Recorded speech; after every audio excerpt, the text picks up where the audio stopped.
let us open them up to the book of Exodus, the 3rd chapter. It's Exodus, the 3rd chapter. It's Exodus, the 3rd chapter.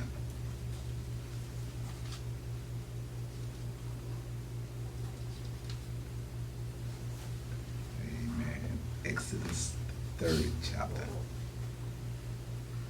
And as we go to that particular book, let us get ready to key in on verse number 1. It's Exodus, 3rd chapter. And we're looking at verse number 1. And you might see these words as something very similar.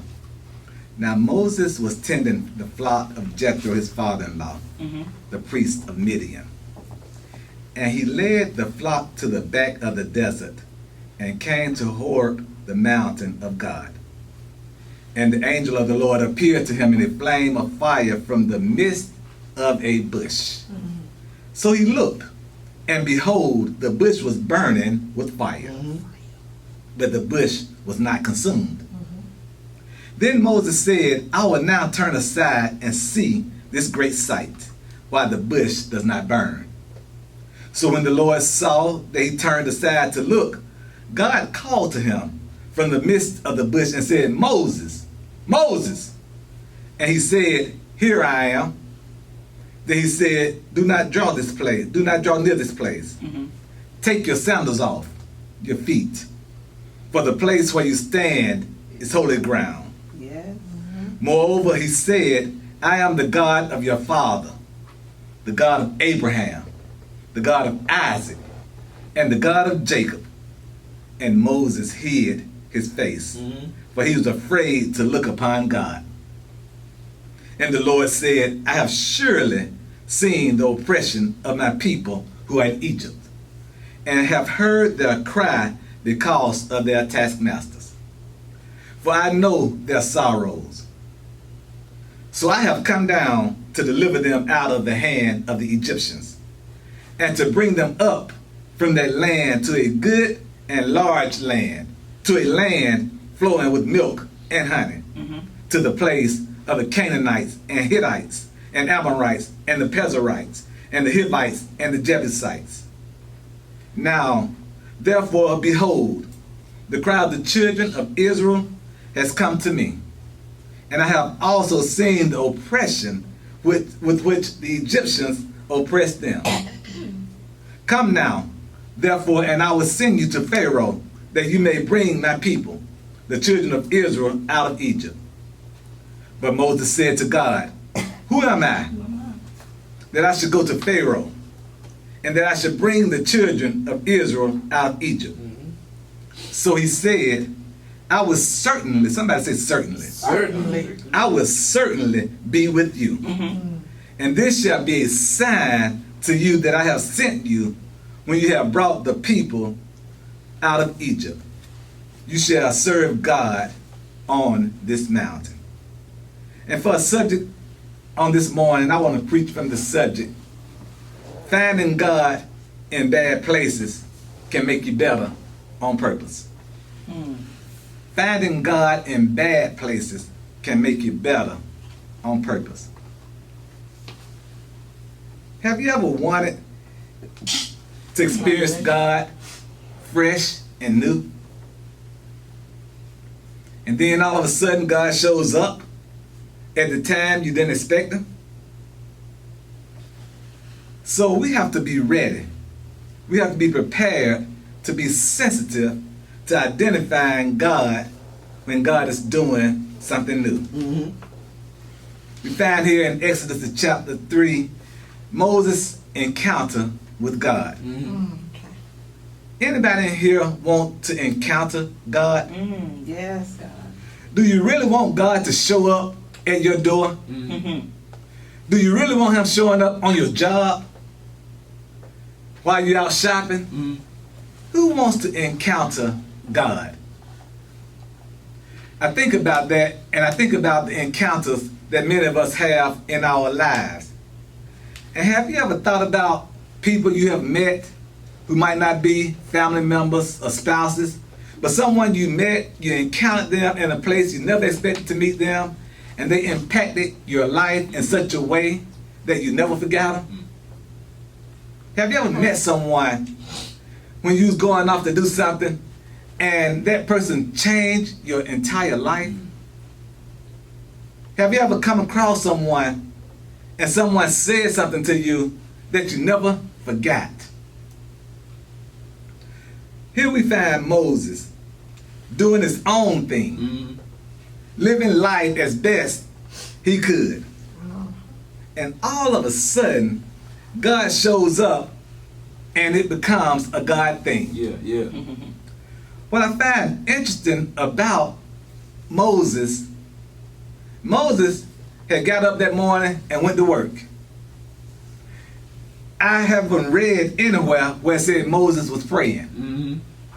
I don't think Moses got up that morning and prayed to God and hoped to see God.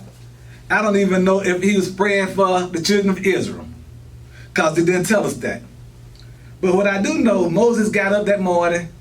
Maybe he didn't kiss his wife on the cheek on his way out the door. Maybe he packed the lunch. Or maybe he was trying to decide where he wanted to go eat lunch later that day. Yeah. But I believe Moses, just like many other people, got up that morning, probably brushed his teeth, cleaned himself up, put on something to wear, put on his work clothes, and went off to work. And all of a sudden he saw something. Maybe it was traffic on his way to work, and he couldn't travel 75, 85 that morning. Or maybe he couldn't come out I-20. Maybe he had to go and take another route. And because he was detoured, he saw something that he had never seen before in his life. Because here we have Moses had been going to work at least 40 years with his father-in-law Jethro, and had never paid any attention to this bush, or maybe had never been on fire before. But anyway, on this day, Moses saw something, and because he saw it and curiosity kicked in, he had an encounter that changed his life. As we understand Jesus' journey to the cross, we would see that we have to follow Jesus to the cross for ourselves. Yeah. And here we have Moses being a precursor to that journey, was on a journey by himself already. How many of you know that each and every one have our own journey to take? Yeah. We have our own path to cross. We have our own distance to travel. And here we have Moses on a journey, and because of this journey, he found himself looking for work and working. He has an encounter with God.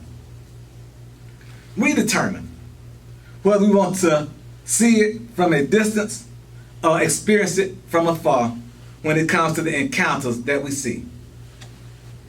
A lot of times when you're traveling on your way to work in the morning, if you're here in Atlanta, chances are there will always be traffic. Yeah. It could be a stalled vehicle. It could be an accident. It could be, like I used to always say a long time ago, when I retire, I'm gonna get up early in the morning and get out on the interstate and drive real slow, just slow down traffic. I know it wasn't right, and I hadn't done it, and I won't do it. But I used to say I was gonna do stuff like that because I thought that's what people did. I said, how is it there's traffic every morning, and then when I get through the intersection, there's no accident? Yeah. I used to believe that people would just get up early in the morning and drive 2 and 10 real slow just to slow down traffic. Maybe they forgot they had retired, or maybe they didn't realize they wasn't working anymore and they just so used to getting up going out. But anyway, I used to often wonder why was traffic every morning, especially when there was no accident or no stalled cars. But we have to realize that when we're taking a journey, when we're traveling, there's going to be some things that come up. But I later began to realize that when there would be an accident, there's this phrase that was coined by some helicopter traffic reporter called rubbernecking. Anybody ever heard the phrase rubbernecking? Yeah. That's when you're driving and all of a sudden you take your head and eyes off of where you're going to look at what's going on to your left or to your right, whatever direction the incident happened in. We don't want to get too close to it, but we want to be able to see what happens so when we get to work, we can say, man, did y'all see that accident on the expressway this morning? Did y'all see what happened? Yeah, you know, it was over in the far lane. I didn't get a chance to get too close to it, but yeah, it looked like it was a bad accident. I saw a lot of cars lined up on the side.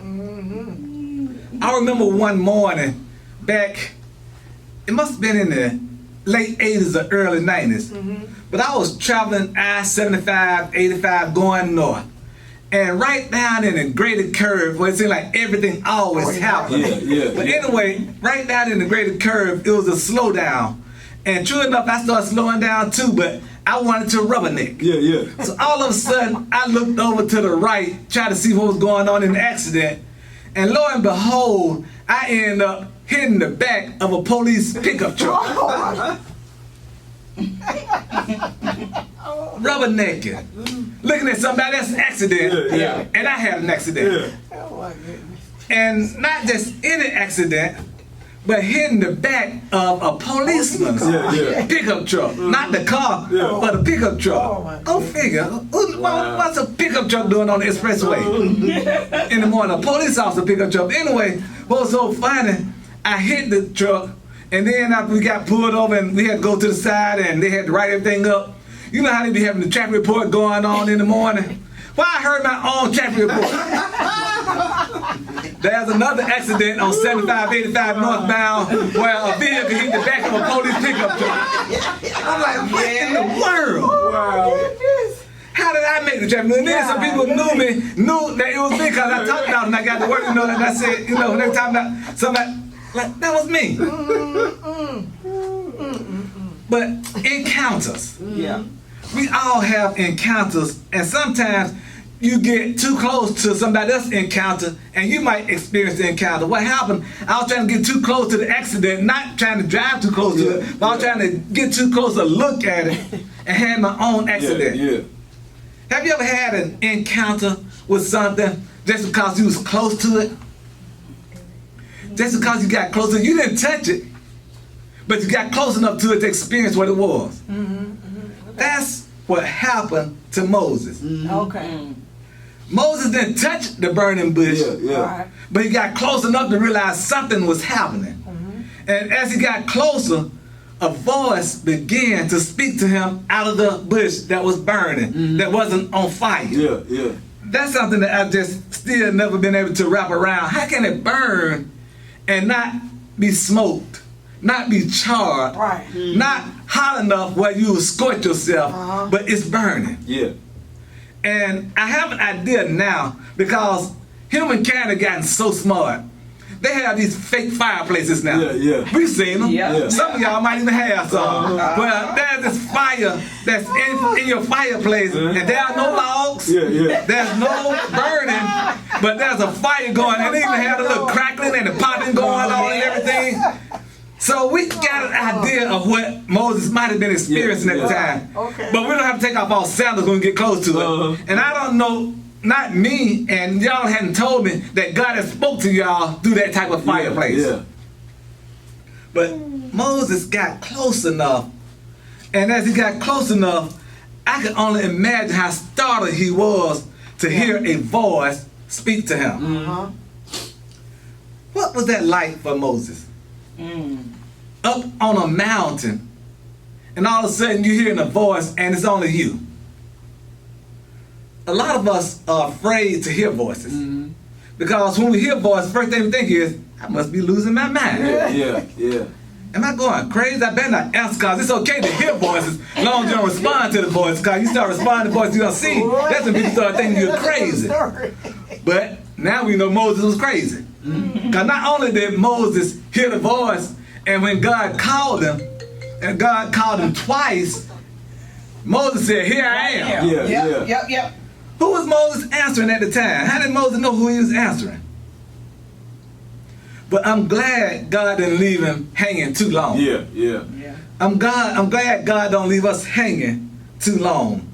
But imagine, here Moses is, out on his job, in a place far away from his home, working, where no one should have known who he was besides maybe Jethro and his family. Because he was working for his father-in-law, and back then, the land was owned by family. So family was probably the only one who Moses knew out there at the time.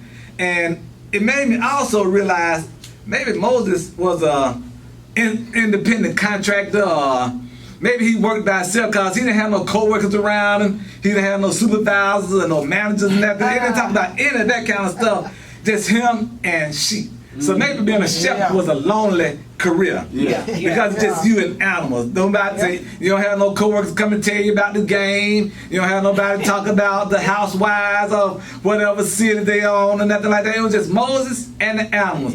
But for Moses to be on the mountain and to go to the bush and him being a shepherd, it also told me that he left the sheep for a while. The bush must have got his attention because he left the sheep. But let's find out a little bit about Moses. Moses was born a Hebrew child, raised as an Egyptian prince. A Hebrew child raised as an Egyptian prince. Don't that sound like black people today? Everybody want to name their sons king and prince, name themselves king and young king, little king, big king, money king, and young prince and prince this and prince that. And we're not raising them like that. You know, it's the difference if you name them king or you make them a prince and you raise them in royalty. But they even belong to sound just like you ain't. I don't know if I want to be called prince then. If I'm eating the same thing that you're eating, if I'm going to be called prince, I'm expected to have some royalness about myself. If I'm being called king, I'm expected to have some servants and some subjects or something. You know, if I'm being called king and I'm not wearing the newest Jordans, I don't know if my name should be called king or not. If I'm called prince and young prince and I'm not wearing the latest, got the best of it, I don't know if that should be my name or not. But anyway, it said he was born a Hebrew, which means he was born poor, but raised rich. Born poor and raised rich. At birth, he floated down a river, not even realizing the sacrifices that was made for him to still be alive. Because at the time, there was a decree given that all male children were supposed to be killed. He grew into a young adult, and as a young adult, he fought for the life of a Hebrew. And what's so interesting is, how many people would fight for the life of someone that you consider beneath you, only to have to be on the run for the rest of your life? Can you imagine you fighting, taking up for somebody, and now you're in trouble? And now you're wanted by the law? That's just a quick version of who Moses was. But most of us have a story to tell. And most of us have a story to share with those we encounter every day. You know, there are people who will remind you of something about them every day. And usually something in their past. Something that they hold in high regard, but it might not have been that high when they was experiencing it. You ever met anybody from New York? They love to remind you that they're from New York. I'm from New York, son. Son. Best-Eye, Brooklyn, whatever little town or parish or community they from. They love to remind you that they're from New York, son. They don't have any daughters up there? No fathers, no mothers? But New Yorkers love to remind you that they're from New York. Now, you know, I've never been to New York. But I know that there are some country towns in New York. And a lot of these people come here talking about they're from New York, son, probably from one of them towns more countryer than Rutledge, Georgia. Countryer than Dry Branch. And what's that other one down there that said them towns from? One of them little country towns I can't think of, but there's some country towns in New York. But they love to make you think that they're urban, hip, and all this stuff. But they love to talk about their stories and how hard they had it coming up. You know, I love to hear people talk about how hard they had it coming up when you know they didn't. I remember teaching at a private Christian academy. And some of the boys that I taught thought they were so hard.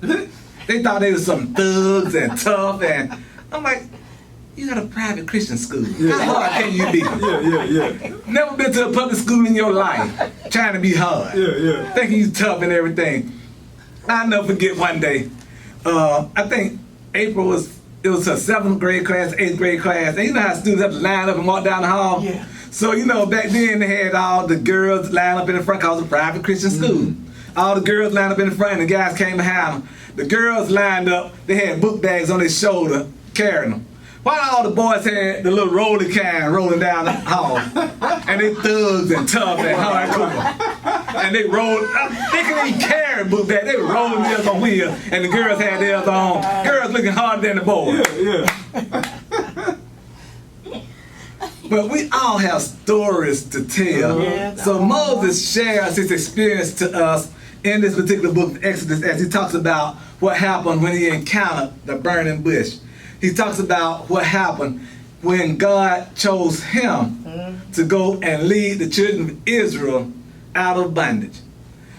It makes me think about politicians today. Yesterday we was up in the public shopping center and there was a politician rally going on. I don't think the politician who's actually running for office was there, but his people were there.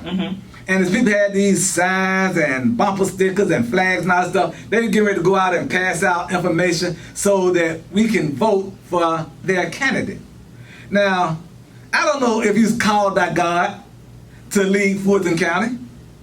I don't know if he had an encounter with God where God said, go and lead the people in South Fulton out of bondage. Yeah. Go and lead them out of the poorness they experience. Go and lead them out of the farm desert they experience. Go and lead them out of the crime-infested community they might be in. I don't know if this particular candidate was called from God or had an experience or an encounter with God, but he feel or believe that he should lead South Fulton in a direction that maybe and hopefully God is giving him.